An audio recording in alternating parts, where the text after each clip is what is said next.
Ada suatu tempat yang hanya bisa muncul ketika dia sedang rapuh. Dan di tempat itulah, ada seseorang yang selalu menunggunya. Seseorang yang seharusnya tidak ada.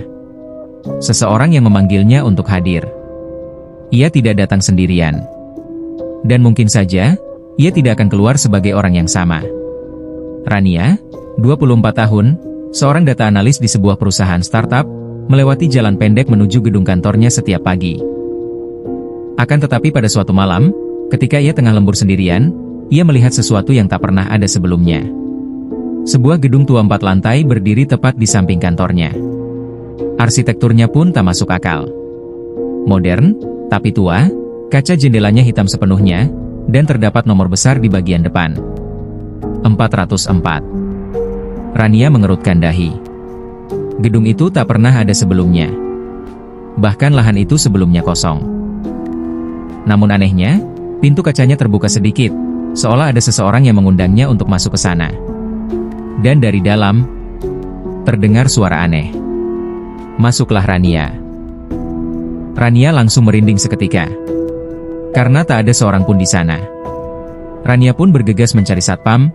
Satpam itu bernama Pak Ganta. "Pak, ada gedung baru di samping sini, ya?" Pak Ganta menoleh cepat, wajahnya pucat. "Gedung apa?" "Yang itu." Rania menunjuk ke arah gedung itu. Pak Ganta mendadak gemetar. "Rania, jangan bercanda. Lahan itu kosong." Rania menelan ludah. "Pak, saya serius." Pak Ganta berlari ke ruang CCTV. Rania pun mengikutinya. Di layar CCTV, lahan samping gedung tampak normal. Kosong.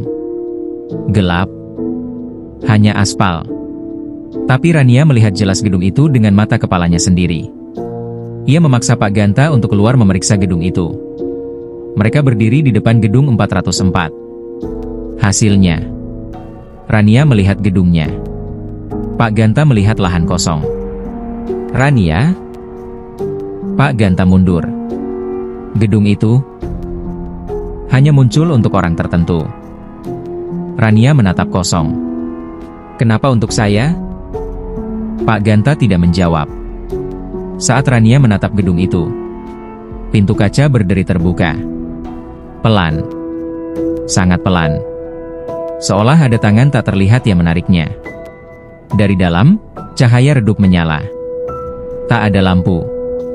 Tak ada sumber cahaya. Namun, lorong panjang tampak memanggilnya. Pak Ganta meraih tangan Rania. "Jangan masuk." Tapi Rania justru merasa seolah ia harus masuk. Seperti ada tarikan magnetik dari dalam dirinya sendiri. "Pak, sepertinya gedung ini mengenal saya." Pak Ganta menutup mulutnya. Kata, mengenal, itu bukan hal yang baru.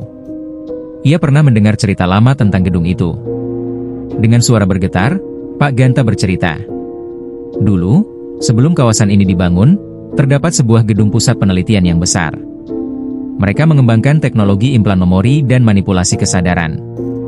Tapi, terjadi kecelakaan. Rania menatapnya tajam. Apa hubungannya dengan gedung ini? Gedung itu adalah sisa dari gedung penelitian yang gagal. Gagal bagaimana? Para penelitinya hilang. Bukan mati. Bukan pergi. Tapi hilang dari dunia nyata. Rania bergidik. Gedung itu hanya muncul untuk orang-orang yang punya jejak memori terganggu. Rania terdiam. Jejak memori terganggu? Ia memang memiliki hal itu. Sejak kecil, ia sering mimpi tentang ruangan putih, suara mesin, tangan-tangan yang memegang kepalanya. Padahal ia tak pernah dirawat di rumah sakit. Tetapi gedung itu seperti memanggil potongan ingatan yang hilang. Rania akhirnya memutuskan untuk melangkah masuk. Begitu kakinya melewati ambang pintu, udara langsung berubah dingin seketika. Lampu-lampu neon tua menyala dengan sendirinya. Lorong putih panjang terbentang jauh. Di kanan kiri, terdapat puluhan pintu. Setiap pintu bertuliskan ruang rekam, subjek A. Ruang rekam, subjek B. Ruang rekam, subjek C. Dan begitu ia lewat, pintu di ujung lorong bergetar. Subjek R24. Silakan masuk. Rania membeku. R24. Itu inisialnya. R untuk Rania. 24 untuk tanggal lahirnya. Dengan tangan gemetar, ia membuka pintu itu. Di dalam ruangan tersebut, terdapat sebuah kursi elektronik besar. Seperti kursi untuk menyiksa atau melakukan eksperimen. Dan di layar monitor, terdapat video lama yang menyala dengan sendirinya. Dalam video itu, terdapat seorang anak kecil yang mirip dirinya. Anak itu diikat ke kursi tersebut dan menangis histeris karena ketakutan. Dan seseorang di balik kamera berkata, "Subjek R24 siap untuk percobaan penghilangan memori." Rania mundur. "Tidak, ini tidak mungkin." Rania berlutut. Potongan gambar muncul di kepalanya, cepat seperti kilasan film. Dirinya semasa kecil, digendong oleh seseorang yang tak dikenal. Ruangan putih yang terlalu terang. Suara perempuan memanggilnya. Bau logam dan kopi. Suara tangisannya sendiri. Cahaya besar menyala dari mesin. Ingatan itu nyata. Rania menutup wajahnya. Kenapa? Kenapa aku ada di tempat ini waktu kecil? Dari speaker di langit-langit, suara robotik berbicara. Subjek R24. Ingatan Anda tidak dihapus sepenuhnya. Andalah kunci pembangunan ulang proyek 404. Rania bergetar. Apa maksud kalian, subjek? Aku manusia. Manusia? Anda separuhnya. Separuh lainnya adalah percobaan. Ruangan bergetar. Lampu berkedip. Dari ujung lorong, terdengar suara goresan kuku panjang menyeret lantai. Sesuatu sedang mendekatinya. Sosok hitam tinggi besar muncul dari kegelapan. Tingginya hampir 3 meter. Rania melangkah mundur perlahan, wajahnya pucat. Makhluk apa itu? Speaker menjawab. Itu adalah subjek gagal. Hasil dari penghapusan memori total. Sosok itu merangkak cepat. Suaranya terdengar berat dan menyeramkan. Ia berhenti tepat di depan Rania. Lalu mengendusnya. Nafas Rania seperti berhenti seketika. Kau... Rania? Mata Rania terbelalak. Ia terkejut sekaligus bingung karena makhluk itu mengenal namanya. Tiba-tiba, lantai di bawah kaki Rania menyala. Ada simbol berbentuk lingkaran dengan tulisan. Subjek R24 teraktivasi. Tiba-tiba, lantai tersebut berubah menjadi cair seperti air. Rania terperosok masuk ke sebuah ruangan lain. Ruangan yang sangat familiar bagi dirinya. Walaupun ia tak ingat kapan pernah melihatnya. Ruang bermain anak-anak. Namun, boneka-boneka digantung di langit-langit. Kursi kecil terbalik. Dinding penuh coretan. Aku masih ingat. Jangan hapus aku. Ibu ada di sini. Wajah Rania pucat. Di tengah ruangan itu terdapat sebuah foto keluarga. Foto seorang wanita dan anak kecil. Anak itu adalah dirinya. Tetapi ia tak mengenal wanita di foto tersebut. Di balik foto tersebut, tertulis sebuah pesan. Untuk subjek R24. Jika suatu hari kau melihat foto ini, itu berarti aku gagal melindungimu. Maafkan ibu. Rania jatuh bersimpuh. Ibu? Siapa ibu ini? Pintu lain pun terbuka. Di balik pintu tersebut terdapat sebuah tangga. Lampu di tangga tersebut menyala satu persatu, memanggil Rania untuk naik. Rania mulai menaiki anak tangga perlahan. Di dinding samping tangga tersebut, terdapat catatan-catatan penelitian lama. Catatan yang mengungkap semuanya.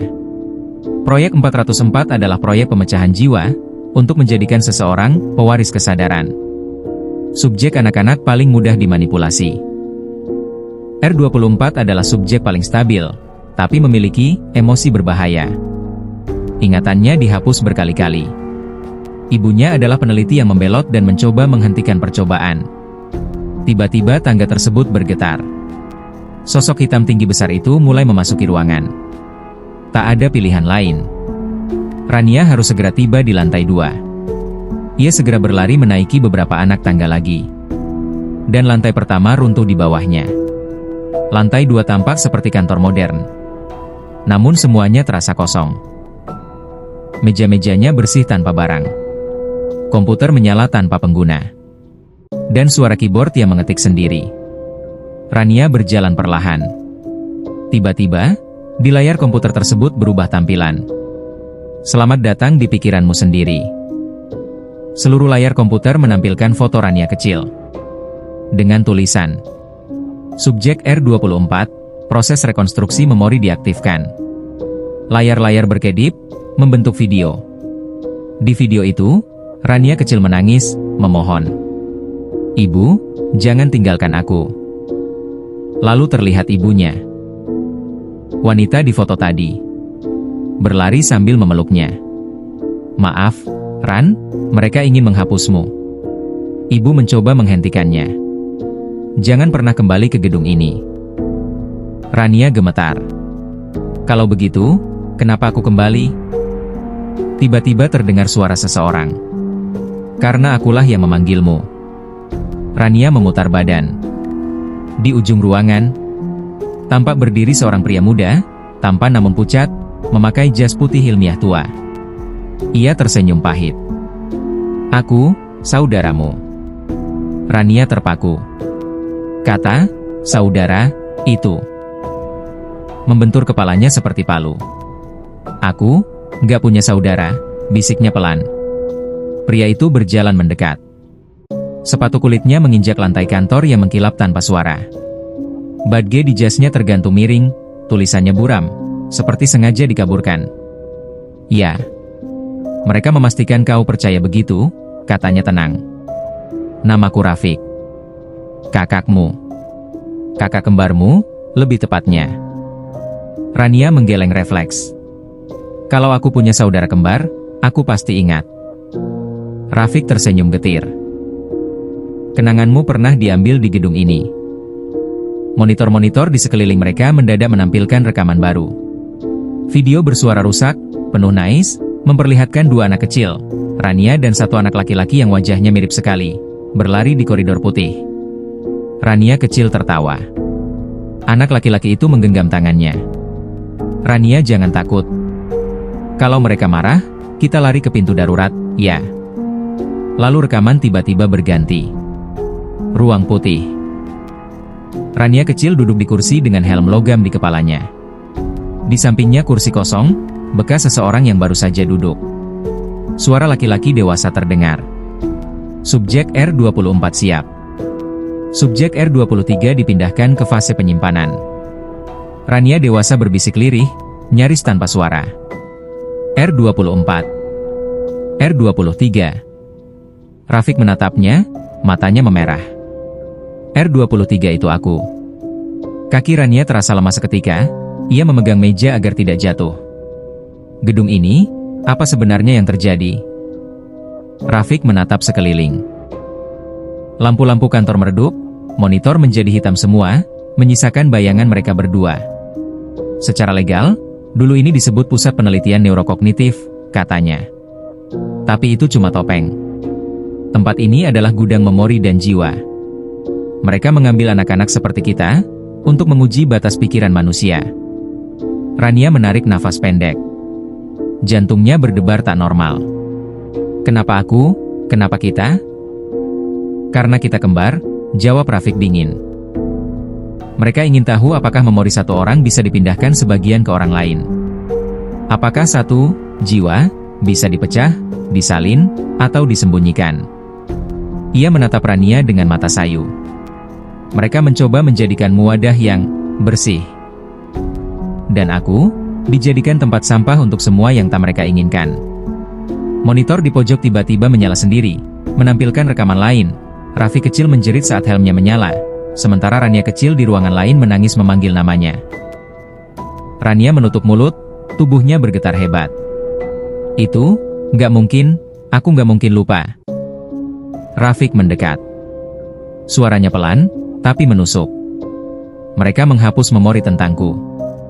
Tapi ingatan tidak benar-benar hilang, Ran. Mereka hanya dikunci di lantai tertentu. Rania mendongak.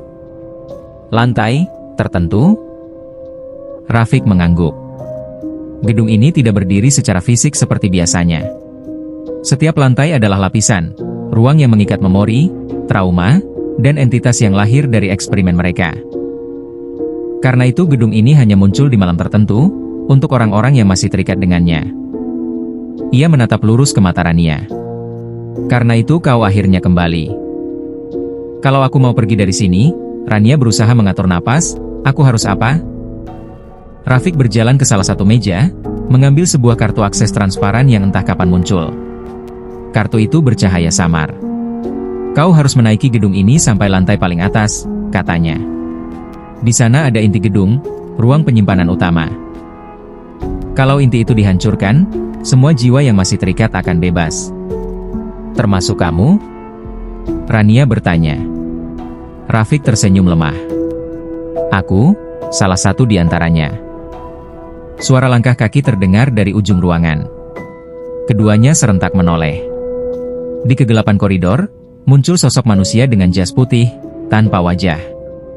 Hanya kepala licin dengan permukaan abu-abu datar, seolah foto yang dihapus. Badge-nya tertulis, Dokter Penyimpanan. Rania merinding. Sosok itu berjalan tanpa suara, tetapi setiap langkahnya membuat lampu berkedip. Rafiq berbisik. Dia arsiparis. Petugas yang menjaga memori agar tidak keluar dari lantai yang seharusnya. Kalau kau naik tanpa izin, mereka akan menarikmu masuk ke sistem. Rania menggenggam kartu akses itu erat. Lalu, siapa yang memberi aku izin? Rafiq menatap mahkota lampu di langit-langit, seolah melalui itu ia melihat sesuatu jauh di atas. Keputusan, katanya akhirnya. Kau harus memilih. Jadi subjek patuh yang menerima memori versi mereka, atau jadi pemilik pikiranmu sendiri, meski harus menghancurkan masa lalu. Arsiparis bergerak lebih cepat. Tangannya yang abu-abu memanjang, mengarah ke arah Rania. Subjek R24. Kembali ke modul asal. Rania spontan berteriak. Aku bukan subjek. Aku manusia. Kartu di tangannya menyala terang. Lantai 2 bergetar. Arsiparis tersentak mundur, tangannya terbakar cahaya.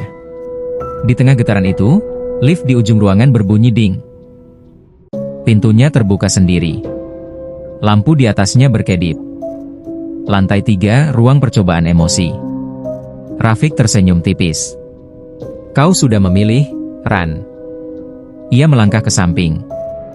Aku tidak bisa ikut, belum. Tapi aku akan menunggumu. Kita akan bertemu lagi, kalau kau berhasil melewati semua lantai. Rania melangkah mundur ke dalam lift, menatap Rafiq. Aku, benar-benar punya kakak, ya? Rafiq mengangkat tangan, memberi salam kecil. Kau belum pernah berhenti punya, Ran. Kau cuma sempat lupa. Pintu lift pun tertutup. Lift berhenti dengan hentakan halus. Lampu indikator menunjukkan angka 3, berwarna merah. Begitu pintu terbuka, bukan koridor kantoran yang menyambut, melainkan lorong panjang berlapis kaca tebal di kedua sisi.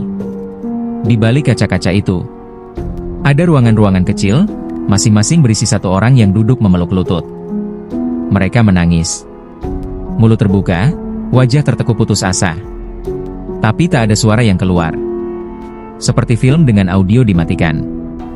Rania melangkah pelan. Jantungnya serasa diremas.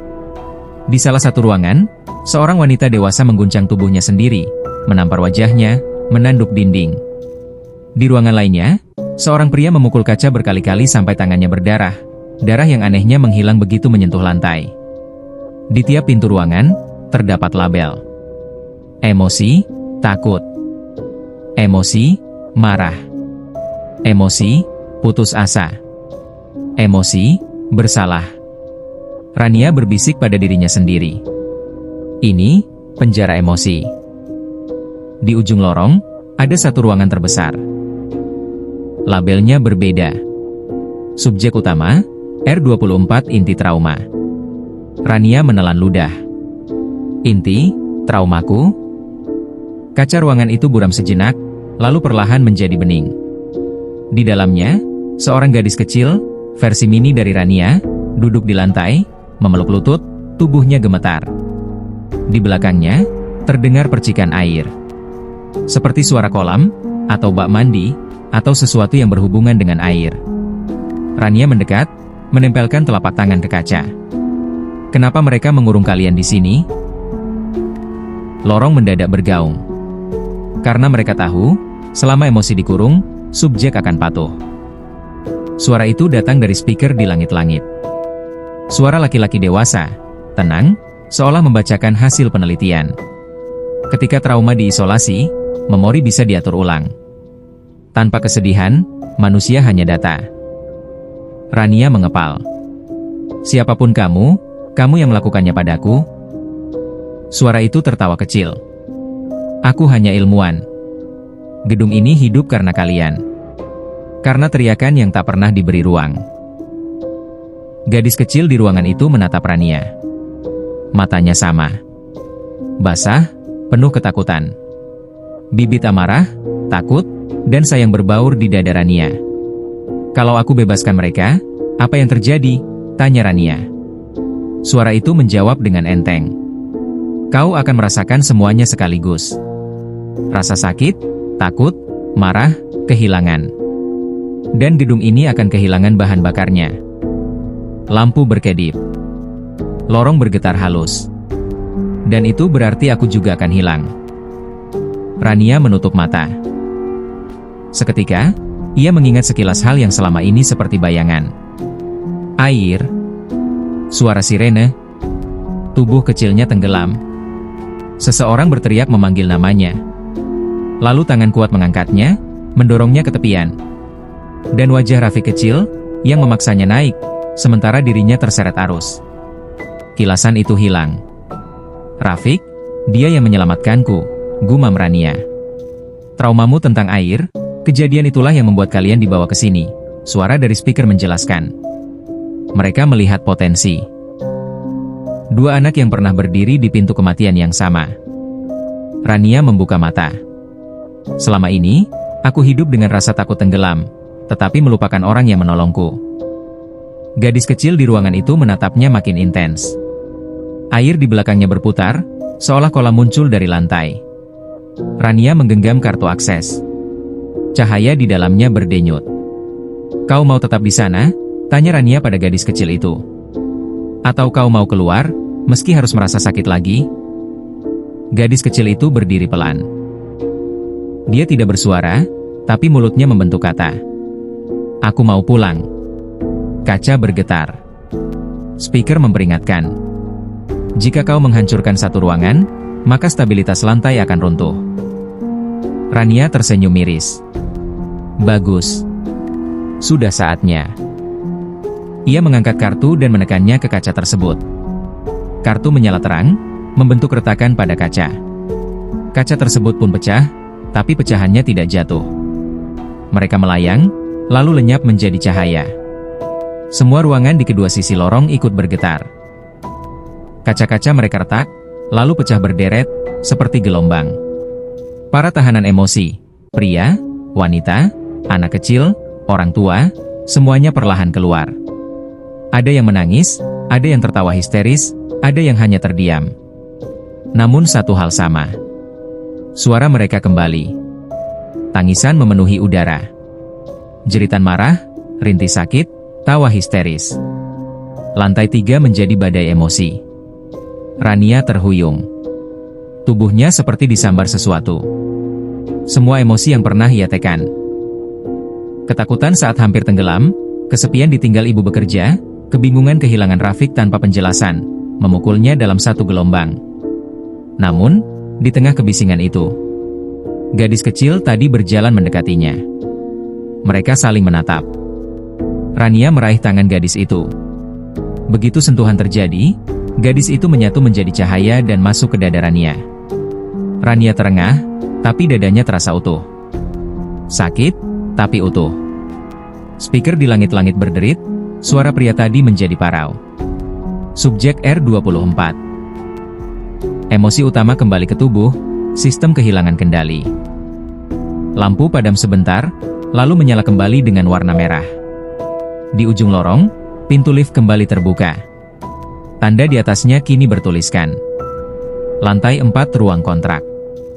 Lantai 4 lebih sempit daripada lantai lain. Bangunan itu berubah seperti ruang bawah tanah tua, dinding batu, bau lembab, dan ratusan kertas menempel di tembok, seperti surat-surat perjanjian. Di tengah ruangan, terdapat meja panjang dan kursi kayu. Di atas meja tertata pena-pena tua dengan ujung runcing, bukan tinta, melainkan setetes merah gelap di tiap ujungnya. Rania mendekat dan membaca salah satu kertas. Pernyataan.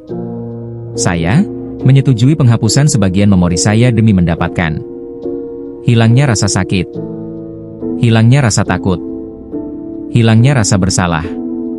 Sebagai gantinya, saya menyerahkan hak atas jiwa saya setelah kematian. Tertanda pada bagian bawah, banyak nama, beberapa dengan garis yang tercoret. Rania gemetar. Jadi, orang-orang yang masuk ke gedung ini menyetujui jika memori mereka dihapus? Suara pria tadi muncul lagi, kali ini sangat dekat. Orang-orang mencari jalan pintas dari rasa sakit, katanya. Kami hanya menyediakan layanan. Mereka ingin lupa. Kami mengambil yang tak ingin mereka ingat. Sosok pria berjas putih muncul dari balik bayangan, wajahnya berbeda dari Arsiparis. Ia punya fitur lengkap. Mata lelah, rambut beruban di pelipis, dan senyum tipis yang entah baik atau jahat. Badge di dadanya tertulis. Dokter Sastra, Kepala Proyek. Rania merasa dadanya sesak. Jadi semua ini, ide Anda? Dokter Sastra menganggukkan kepala. Dunia sudah penuh dengan trauma. Kami hanya menampung saja. Kau juga. Dulu, kau datang bersama ibumu. Dia memohon, tolong, ambil ketakutan anak saya. Biar dia bisa hidup normal. Rania terdiam. Mungkin itu sebabnya ia selalu merasa kosong. Seperti ada bagian dari hidupnya yang tak pernah utuh, tapi ia tak tahu apa itu. Kami tawarkan kontrak, lanjut Dokter Sastra. Ibumu setuju sebagian trauma dan ingatanmu disimpan di sini. Namun, ada masalah kecil. Ia melirik Rania. Kakakmu mencoba membatalkan proses. Ia mencoba membawa kalian berdua pergi. Rania menatapnya. Apa yang Anda lakukan padanya? Dokter Sastra menghela napas, seolah sedang menceritakan kegagalan ilmiah. Dia bukan tipe yang mudah dihapus. Jadi, kami simpan dia dalam bentuk lain. Di antara memori dan entitas. Itulah kenapa kau bisa melihatnya berkeliaran di lantai bawah. Rania menggertakkan gigi. Seketika air matanya mengalir dari sudut matanya. Air mata sedih bercampur amarah. Rafiq bukan eksperimen. Dia saudara kembar saya. Dia kakak saya. Dokter Sastra mengangguk pelan. Kalau begitu, buktikan. Di sini, semua kontrak bisa dibatalkan, selama pewaris traumanya berani menandatangani satu kontrak baru. Ia menunjuk kertas kosong di depan Rania. Saya, Rania, R24, menarik kembali semua memori dan emosi saya yang dihapus. Dan mengakui penuh trauma yang pernah saya alami. Sebagai gantinya, gedung ini kehilangan haknya atas jiwa saya dan jiwa R23. Rania menyipitkan mata. Imbalannya apa untuk Anda? Dokter Sastra tertawa kecil. Gedung ini runtuh. Sistem kami hancur. Semua yang kami bangun lenyap. Tidak ada imbalan bagiku. Hanya akhir. Ia menatap sekeliling, matanya kosong. Mungkin sudah waktunya. Rania menatap pena. Ujungnya merah. Ini, darah? Bukan, jawab Dokter Sastra pelan. Ini simbolik. Setelah kau menyentuhnya, ia menjadi representasi kontrak di dalam sistem. Tapi, rasanya tetap sakit. Rania menarik napas panjang. Ia sudah merasakan air yang hampir menenggelamkannya. Merasa nyeri kehilangan Rafiq. Melihat diri kecilnya dikurung bertahun-tahun dalam kaca. Sakit tambahan, bukan apa-apa dibanding hidup setengah sadar selamanya. Ia mengambil pena. Kalau saya tanda tangan, Anda yakin Rafiq akan bebas? Dokter sastra menatapnya lama, lalu mengangguk. Kalau tidak, kau boleh menghantui aku setelah mati. Rania tersenyum tipis. Deal? Ia menempelkan ujung pena ke jarinya, rasa perih mengiris. Tetesan merah jatuh ke kertas, menyebar, membentuk tulisan namanya sendiri. Rania. Ruangan bergetar. Kertas kontrak terbakar dari tengah, menyala jadi api biru, lenyap tanpa abu. Dokter sastra memejamkan mata, seperti menerima hukuman. Dengan ini, gedung kehilangan pondasi, gumamnya. Dari langit-langit terdengar retakan besar. Di ujung ruangan, sebuah pintu besi yang sebelumnya tak terlihat perlahan muncul, bertanda. Lantai terakhir, inti gedung. Pintu besi itu berat, tapi saat Rania menyentuhnya, ia terbuka sendiri. Di baliknya, bukan lagi struktur gedung, melainkan ruang luas gelap seperti gua. Di tengahnya terdapat kolam besar berwarna hitam, permukaannya tenang, memantulkan cahaya-cahaya samar. Daun-daun kertas yang tampak seperti kontrak melayang di udara lalu jatuh ke kolam, tenggelam tanpa riak. Di tepi kolam, berdiri Rafiq. Ia menatap air hitam itu, wajahnya tenang tapi sedih. Ini, inti gedung? Rania mendekat. Ini tempat semua kontrak, memori, trauma, dan jiwa tertambat, jawab Rafiq. Begitu kau tanda tangan tadi, sistem mulai runtuh. Tapi untuk benar-benar memutus semuanya, seseorang harus menghancurkan kolam ini dari dalam. Rania menatapnya. Kau mau bilang, kau yang harus lompat? Rafiq tersenyum tipis. Aku yang paling terikat. Setengah diriku data, setengah lainnya arwah yang berkeliaran di koridor. Kalau kolam ini hancur, aku mungkin akan menghilang. Rania menggeleng cepat. Tidak. Janjinya, kau bebas. Bukan menghilang. Rafiq menatap mata Rania, mata yang kini tampak lebih penuh, tidak lagi kosong seperti saat dia datang. Kebebasan, kadang artinya bukan kembali hidup, Ran. Kadang artinya tidak lagi terjebak di antara hidup dan mati. Rania melangkah mendekat, menggenggam tangannya. Kalau begitu kita lakukan sama-sama. Rafiq tercengang. Kalau kau ikut, kau bisa. Tenggelam?